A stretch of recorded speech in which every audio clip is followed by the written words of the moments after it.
So Neeraj, you were telling me a little bit about the power of kind of this laser guided surgery implants. Talk me through the process. What is this? Where does it all start?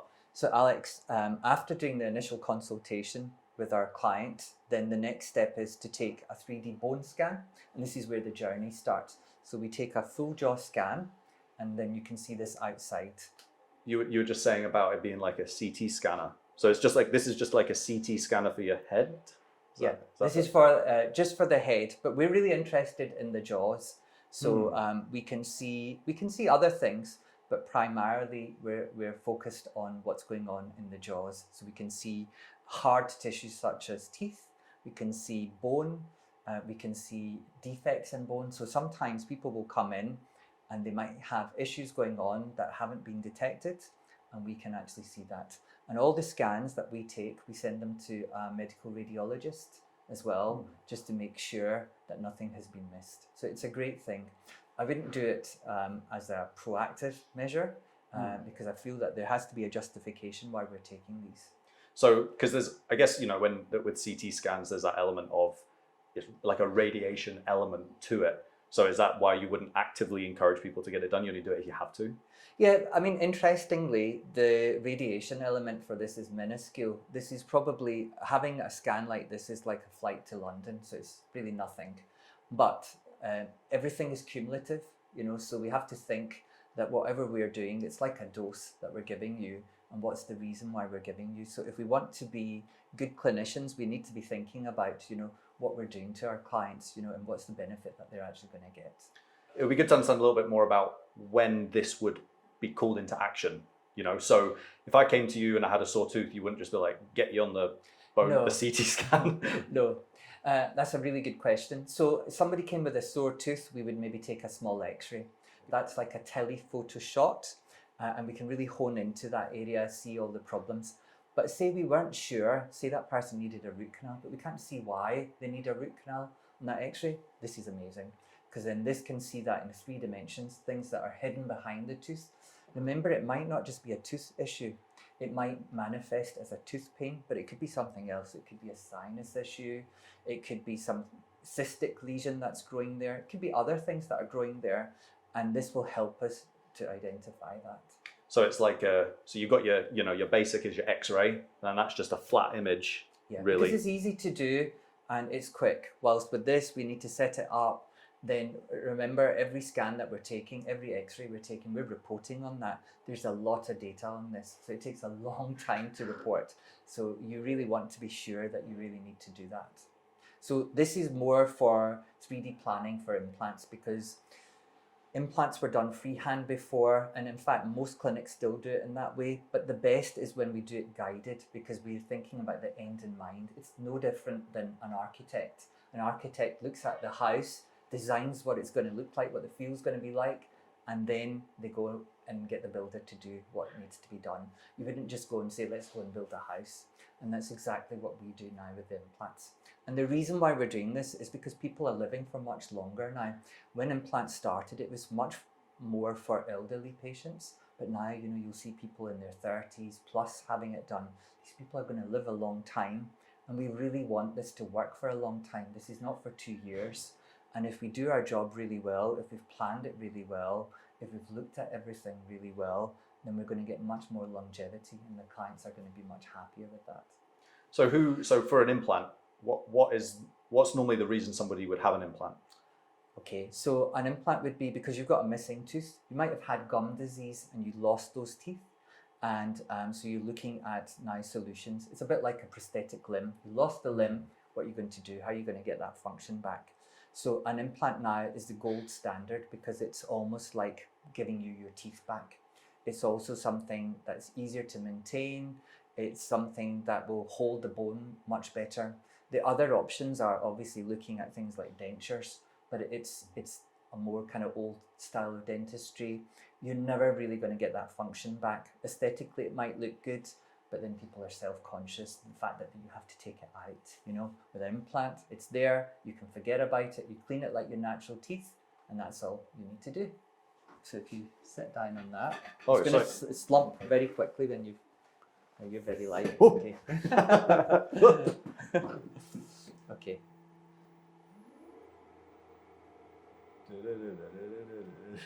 It's really annoying how slow these things are. I don't know. I don't know. I think if it was too fast, it would freak me out. Yeah, I think maybe that's why they do it. Yeah. So you put your chin down here and you hold these handles here, Alex. You'll see that there's handles here. Okay. So now you can see, I'm just going to bring this down, Alex. So sit nice and tall, and you're looking up, so rotate your chin. So sit nice and tall. Right, so, okay, I'm going to bring this down. Okay, don't put your chin on that. Just that. Right, and just bring your head forwards like this. Okay, so I'm going to bring it down until you can fit your chin in. There you go. That's more comfortable, isn't it? Oh, yeah. Oh. Okay, so the other benefit of this is that we can really hone into the area that we're interested in, because we have these laser guides, and so we can go into just even one or two teeth. We don't need to take a whole jaw scan. And again, that cuts down the amount of radiation. In the end, obviously we want to do the best benefit for the client with the least amount of intervention. So is there lasers on my face right now? Oh, can't see them. So we were just seeing the scan. So this is the end result that you get from the scan. So talk me through it. This is a real person, is a real person. It's not you. So this person is going to have some implant treatment. And the benefit of this scan, so you were asking me what's the difference between an X-ray and this kind of scan. This is what you would see on a normal X-ray. It's two-dimensional. So I can see the height of bone, I can see the width of bone. What I don't really know is where the structures are. There might be blood vessels, there might be nerve vessels there. I don't know what the actual volume of bone is there. And I really want to know that if I'm going to place something there, so that I know that I placed it optimally, and also that I've done it safely for that patient. I don't want them to have to worry about that. So if you look at this red line, you'll see that this slice will basically slice through it. So you can see as that moves, I'm moving it now into the gap, I can actually see the width of bone. And so that's then viewing that image from the side. Yeah, so I've just sliced through it and I can actually see it. I can see it from the top as well. So if I want to see how thick the bone is, I can actually see that. So this now gives me a good idea. I can take measurements of this, and this is really, really accurate. This is much more accurate than an actual X-ray because it's a one-to-one image. So I can take a ruler and it'll be exactly what I will find. So the benefit now is I've done my pre-planning. I can even see that there's a vessel there. You can see that circle there. Can you see that? And so I know that I need to avoid it. And in this particular case, that's quite far away. So that's really good. The bone volume's good. I can see that this person's lost bone. And this is one of the issues with when you have teeth taken out. You might not notice, you think life has just gone back to normal, but the bone has started to shrink. So if you look at where the actual tooth is, the next tooth, you can see that's much wider than this. And as this person leaves this for longer, this will shrivel away. It will actually weaken the jaw. So that bit's the bone, and the bone will actively, if it's not being used by a tooth or keeping a tooth alive, I guess, it just shrivels away. And the reason why it does it is because your body is designed to be efficient. So if you don't need something, it won't stay. It will just shrivel away. So if the blood supply is cut to that, you won't have as much volume. And that's exactly what's happening here. So if you look at people who've lost all their teeth and you see they take their dentures out and their jaw just sinks in, that's the reason why it's happened. So that's not been, because my assumption would be that it's been removed by the dentist in the process. No. But actually it gradually deteriorates and gets worse. It's something called atrophy, and basically it's a bit like an appendage. It's like a hand just shriveling away because there was a poor blood supply to it, and this is exactly what happens here. And then the issue is that if people leave it for too long, then you have to rebuild all this. Sometimes, if we could just get people at the right time when there's a problem and they address that issue at the right time, it's a much simpler treatment as well. It's much quicker results as well. So once you've done the X-ray, you've now got that, what's the next process? So the next step for us is that we take a 3D tooth scan. So for most implant surgeons, they would now just use this to take some measurements, and they would go ahead and place the implant by eyeballing it. But we don't do that. We do this laser guided because it's a much, much better way of doing it. So it's no different than, say, in the olden days, you used to have pilots And the pilots used to fly those aircraft. They would be looking to see where they're going to land. You wouldn't expect that from a Boeing 747. You'd be worried if the pilot did that. You really you want them to use their instruments because it's so much more precise. And that's exactly what we're doing. So this will be the gold standard in the future, in the next 10 years, but we've already adopted it. So we got a 3D bone scan, moved on, just seen the pictures. And so the next step you said is about imaging, then taking like a 3D image. And that's what this is, right? Yeah. So like I was saying, we could place the implant just from that CT scan. But then what we're doing is we're just looking to see where the bone is, and we're not interested where the tooth is. And the problem with that is that we want the implant to be exactly underneath the tooth. It's because it's like anything else. If it's right underneath, that's where it's going to be the strongest. That's where it's going to have the least stress. So it's going to last there for much longer. So really what the optimal way of dealing with that would be is to know where the tooth has to be.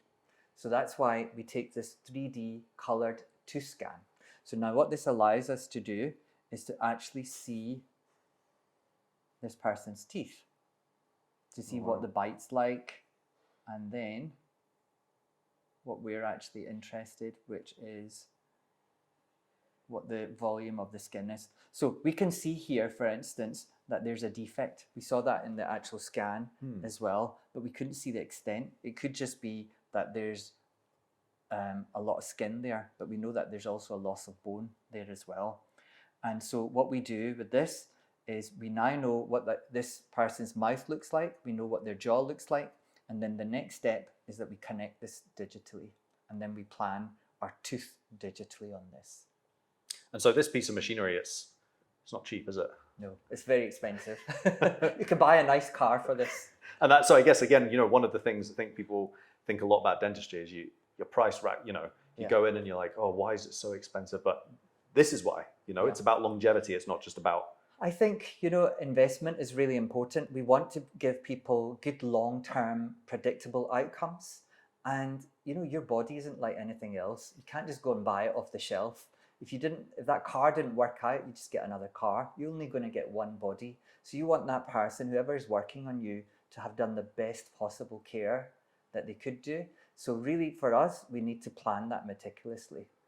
So how did we actually derive this image? We used this amazing camera, which maps hundreds and hundreds of images in seconds in color. So we can actually see true color there. So you can see that teeth don't have a uniform color. They've got lots of different colors, lots of different design as well, depending on what tooth you're looking at, but also the way that the light shines on it. So sometimes when you look at people's teeth that they've had done, the crowns that they've had done, and it's very obvious that they've had something done. And the reason is it's on the amount of data that's actually been taken in, and also the design that's been done. So you can see that the color of these teeth is not just one color. It'll be something like 12 or 13 different colors. So we want to be able to mimic that. We want our dentistry to look like there is no dentistry. We want you to be able to say that actually this is how my teeth look like. To be able to do that, we need to meticulously look at what's actually going on right down to the shape. So we need a master ceramist now to be able to mimic all this design. So, I mean, that's super. I didn't even think about color, right? Because I know people would, if you go to get your teeth done, you get your standard one, but you pay a little bit more for the white one, right? But you're saying this is like we paint by number, like we take and we match. Yeah, we're not doing white teeth. We're doing the same color and the same design as your teeth. We're offering invisible dentistry, because dentistry shouldn't be something. If we've done our job well, people should not know that you've had dentistry. So that takes planning. So that's somebody's whole job, is just coloring. Yeah. So again, it's art. It's like going to a master artist, and they will be able to see all that. We can measure. So there are tools in this which can actually measure. Let me see.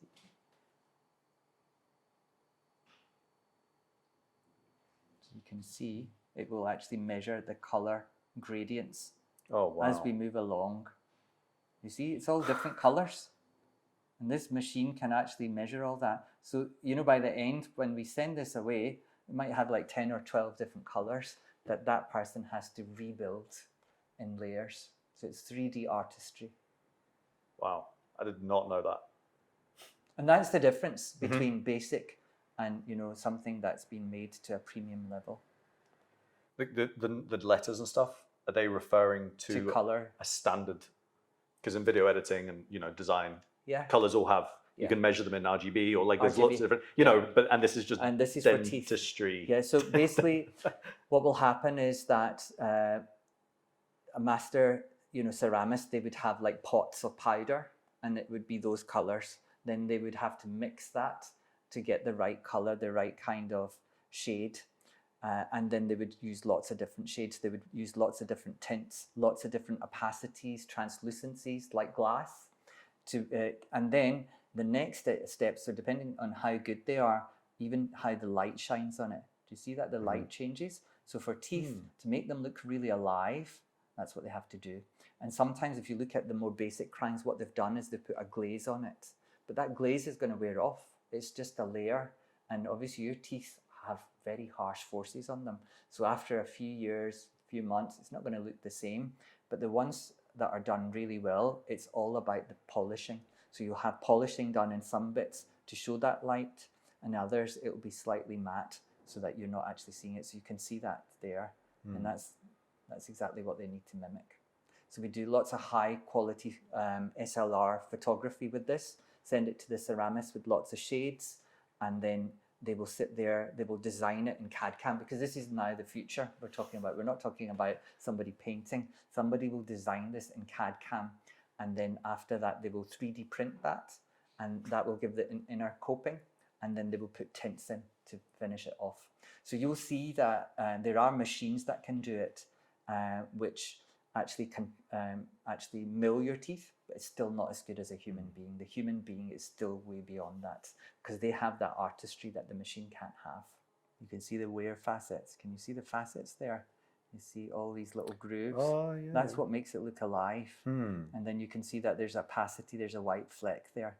Now you would think that's no big deal. You might not even notice it, but your brain will have, and that's what will make it unreal.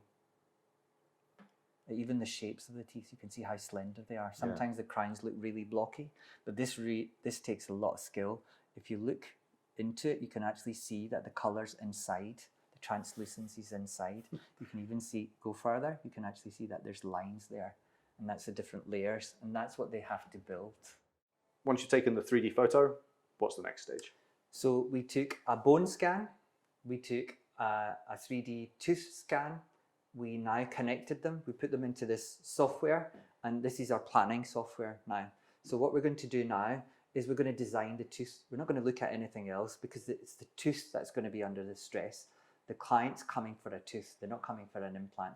So we've got to make sure that the shape of that tooth is in relation to everything else, and also that the forces are optimal on that tooth so that the bite's really going to work. Once we know that position, so you can see that we have designed a tooth here. You can see that in 3D there. And once we're happy with this, the next step is to see how it fits into the actual gum. So you can see the actual scheme in that patient's mouth. You can see this fits in beautifully. The shape is the same. The design is very, very similar. And now that we know this, we also want to check that obviously it works in the bite. So this is what we do. So now we can see that it fits together very nicely, because obviously that's important. It's not there just for show. It has to do a job. So it's now that we know that that positioning is perfect, and this is what's going to work really well in the mouth, the next step is to see where we need to put the implant in relation to that. And so that's us placing the implant. So you remember that we had 3 different screens that we were looking at. So we were looking at the depth, we were looking at the height, we were looking at the width, and this is exactly what this is showing me. So I'm looking at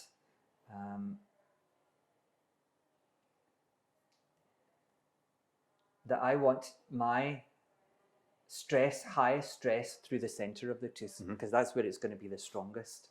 So if I can achieve that, then I know that this is going to last much longer. And so once I've done that, I place my implant, and now I can actually see where I've placed my implant in relation to where the bone is. I also know that there's a blood vessel there, so I can see that exactly. and I know that I'm a very safe distance from that. So now what would have happened is I would have just gone and done this. I would have taken measurements and I would have done this freehand. But with this software, we can do it much, much more accurately. So even with somebody as experienced as myself, there would still be an error in some cases of could be 5-10% because we're eyeballing it.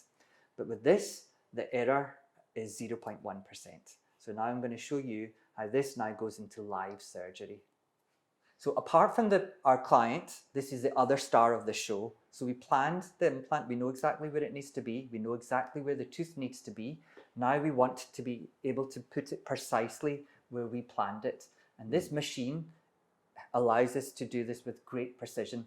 So as we were talking, if we did this freehand, we might be off by 5 or 10%, but this, the discrepancy is as little as 0.1%. So wherever we planned it, it's going to go exactly like this.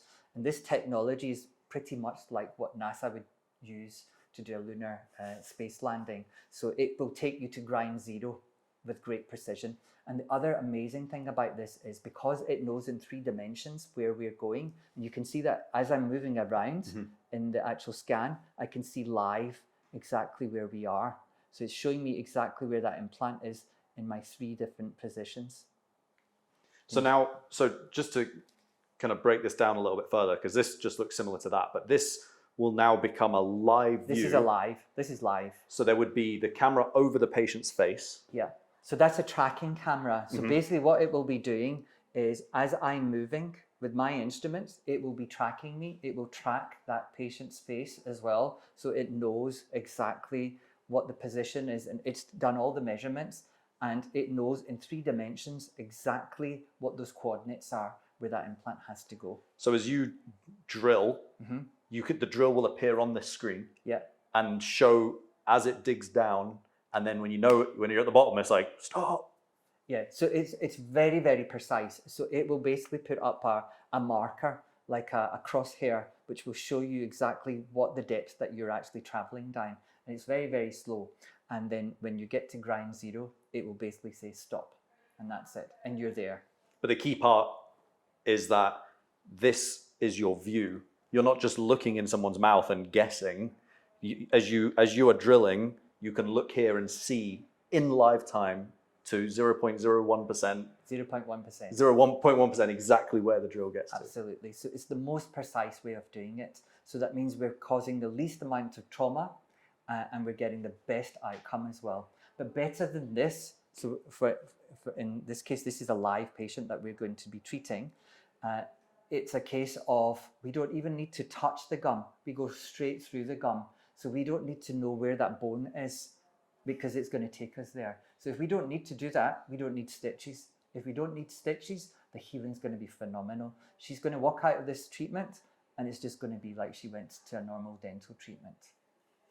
So what's then the process of then putting an implant in someone's mouth? So, talk me through it. So the patient's there, they've got it, what happens? So we've numbed the patient. So the next step is usually what would happen in implant surgery is we would use a scalpel, we would open up the skin, but we're beyond that now. So now we've moved on to things like laser.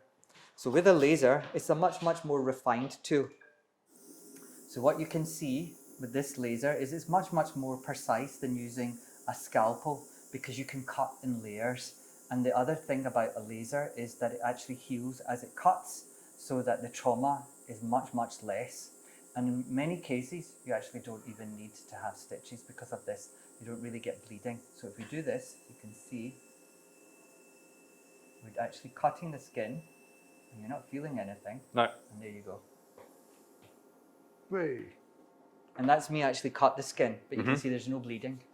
Yeah, I mean, it wasn't sore, didn't feel anything.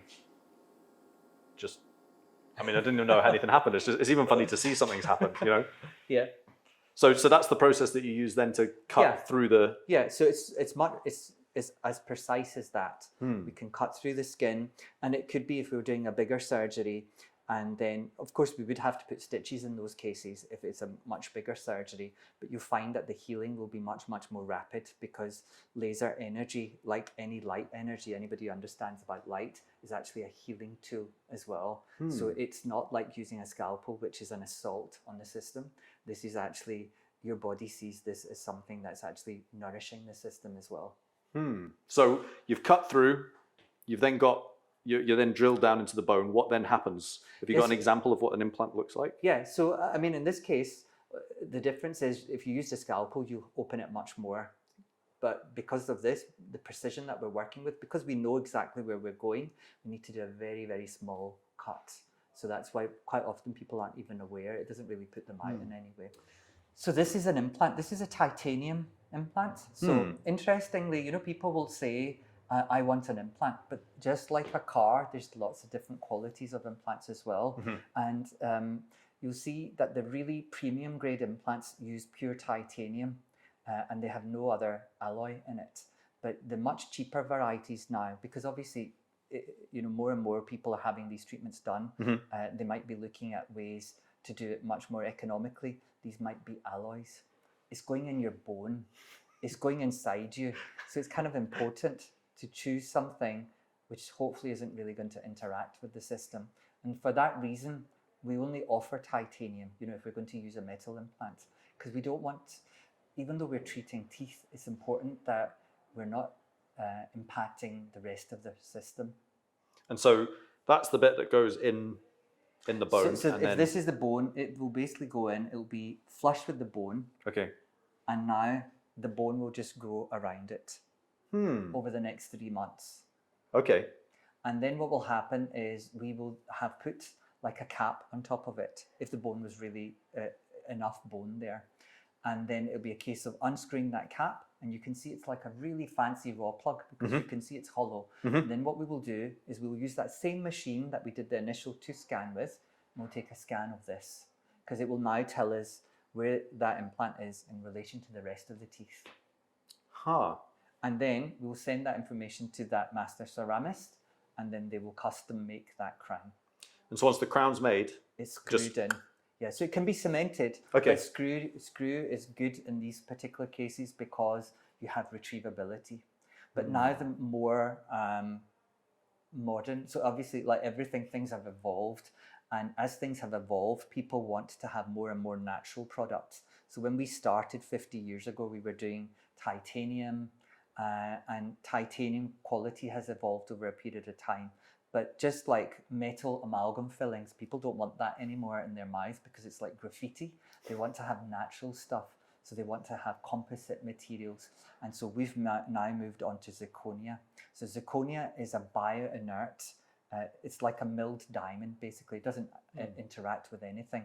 But the amazing thing about it is that skin thinks that it's skin. So you put it in and the skin connects to it. And it's really, really healthy. And because there's no metal in it, there's no chances of corrosion either.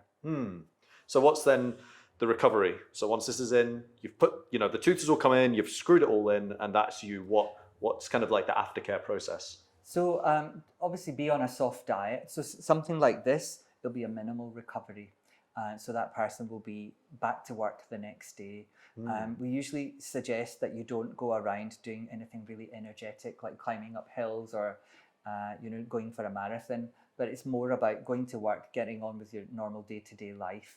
If it's a more complex surgery, obviously, then it will take a little bit longer to heal. So it might be something like 2 weeks. But for more controlled and simple cases like this, it would literally be a day or 2. Wow, that's crazy. And so what's the aftercare from years in the future? You know, 5 years on, do you have to do anything with it, or what does that look like? Yeah, so having something like this, obviously you don't want to have it for a long time. Again, it's quite a commitment. And the whole idea why you're doing this is so that you will help maintain the rest of your dentition as well. So it's very important that you actually come and see a hygienist regularly, because that person will really help you maintain that. The best dentistry is proactive dentistry. It's not about firefighting. I know a lot of healthcare is about, I've got a problem and I want to deal with it. But how amazing would it be if I could go to somebody and say, what problems do I have? Can you see something that I'm going to have an issue with? and it's small at the moment. And if you dealt with it, it'll not be such a big deal for me. And that's really what we want to do with dentistry. And good quality dentistry is about that. It's about comprehensive care. You came with one problem, but we can tell you what other things are going on so that you're more informed and so that you can make better decisions. So we started with titanium, and titanium is still the most widely used material when you're having implants. But like many things, people are much more aware, and obviously the internet has really helped, and people are very careful about what they put into their body. So, you know, they want to avoid metals, and this is a big thing over the last 10, 15 years, that people don't want to have anything that they think could interact with the rest of their body. And so for that reason, one of the big drives has been to look at materials which are bioinert. And so this is one of these type of materials. It's called zirconia. So it's a milled diamond, and it basically doesn't react with the body at all. It's white as well, so it looks much nicer as well. And the other benefit is that you're not using lots of different components. So with this, you'll have to put screws in, you'll use different alloys on top. Even though that's pure, the crown that you will have alloys in it. Whilst with this is a zirconia implant, and when you get the crown, it will also be a zirconia crown. It will just be connected together, so it's one material for the whole thing. And so what is a milled diamond? So a milled diamond is a bit like what you'll see people who wear these earrings. Okay. So this is the industrial version of it. So a diamond, as you know, is the toughest material available, and in this case, this is man-made. So this is much stronger than metal. It doesn't mean that you can't break it. Obviously, you can find ways of breaking anything, but it's very robust. And the other benefit of this is because it's white, it's much more aesthetic. So even say later on, you might have other issues happen to you, nothing to do with dentistry. You might have diabetes, something that might have an impact on your gum. So gums might start to recede like they do around natural teeth. So if this is white, this is still going to look nicer than if you had metal poking out. So you've trained for 20 years, 30 years to be a dentist, and then you hand all the power back over to technology. So, you know, why wouldn't you just do it yourself? What's the need for such a trusted technology? I think that's a really good question. Obviously, with experience, you start to also see the shortcomings as well. So for the first few years, you might think you're doing a brilliant job. I might still think that I'm doing a brilliant job until I see that a machine can help me do an even better job. And really, in the end, it's about giving the best care possible. So we always want to be improving. So let me give you an example what the difference is between guided and normal surgery. So this doesn't happen all the time, but it can happen. So if you look at this crown, this is a tooth. This is what the patient is going to see. Above it is an implant. So this is what they're not going to see. They're only going to be able to see this. Now, if you look at this through cross-section, you can see that the force of that tooth, when you bite down, is going to be transmitted right through that implant. So that's the strongest it possibly can be. Now, a tooth like this will generate anything between 10 to 20 kilos. So that's a lot. So you imagine every time you load that, and it's 100 and hundreds of times in a day, and it's thousands and thousands of times in a year, it's a lot of stress on this. So over a period of time, this is going to perish. You're going to start to have issues. If this doesn't perish, the bone is going to start to perish because it doesn't like those stresses on the side. Now, that would be the ultimate.